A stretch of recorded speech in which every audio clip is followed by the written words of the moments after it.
And we're back with more sports commentary, some thoughts on the rash of devastating injuries in the NFL over the first couple of weeks, crushing some people's fantasy hopes.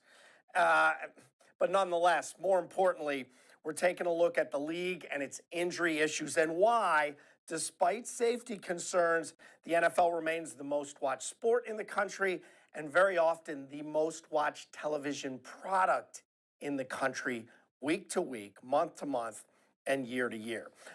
I like to call this league, the NFL, the not for long league, and that is pretty obvious. The nature of this league, in terms of the monster size of the athletes that play it, doesn't bode well for a long career for anybody, for starters. So let's start there.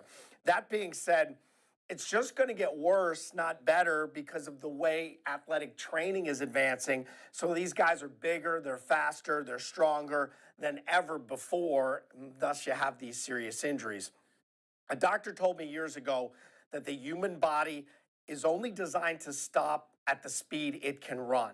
So when you add someone else colliding with you at maximum speed, you physics majors out there, understand there are going to be issues. Which brings us to the high-profile injuries of quarterback Aaron Rodgers and Browns running back Nick Chubb in the first 2 weeks. This is not new. Devastating injuries are normal due to the nature of the game. Nobody's forgotten Joe Theismann or Alex Smith, but for every one of those, there's a bunch of Tim Crumries that you probably don't remember. Add to that the hundreds of joint injuries, usually knee and ankle, that the league deals with every year. And you have to start asking, why is this still a thing? Well, for a couple of reasons. Of the 100 most watched TV programs last year, 82 of them were NFL games. That relates to massive dollars, massive ad revenue.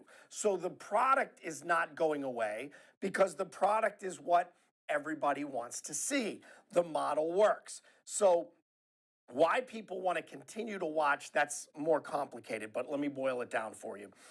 They like the excitement. They like the violent and dynamic nature of the game. They don't like the injuries. Nobody likes injuries, but they as viewers are willing to accept the injuries, and the players certainly are willing to accept them as well because the reward is so great to balance the risk.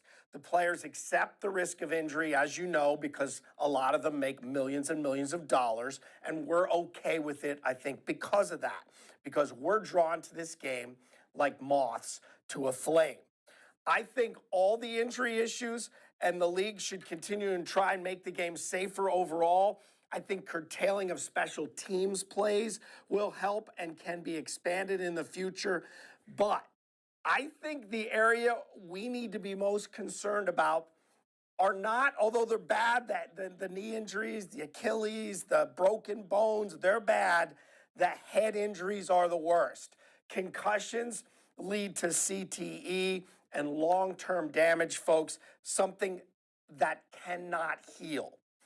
So as much as we know our medical professionals can put players back together if they tear a knee, if they tear an Achilles, if they break a leg, they break an arm, tear a shoulder, they can't fix what's going on with the collisions and the head injuries. The best they've done so far is make the helmet better. They're trying to enforce the game a little bit better, head injury-wise. But frankly, this is still the biggest issue. So if you can't heal the brain, you end up with CTE, you end up with Parkinson's, and you end up with just destroyed lives at the end of careers. And when we reach that point, that risk-reward scale I talked about is tipping way too heavy to the wrong side. But that is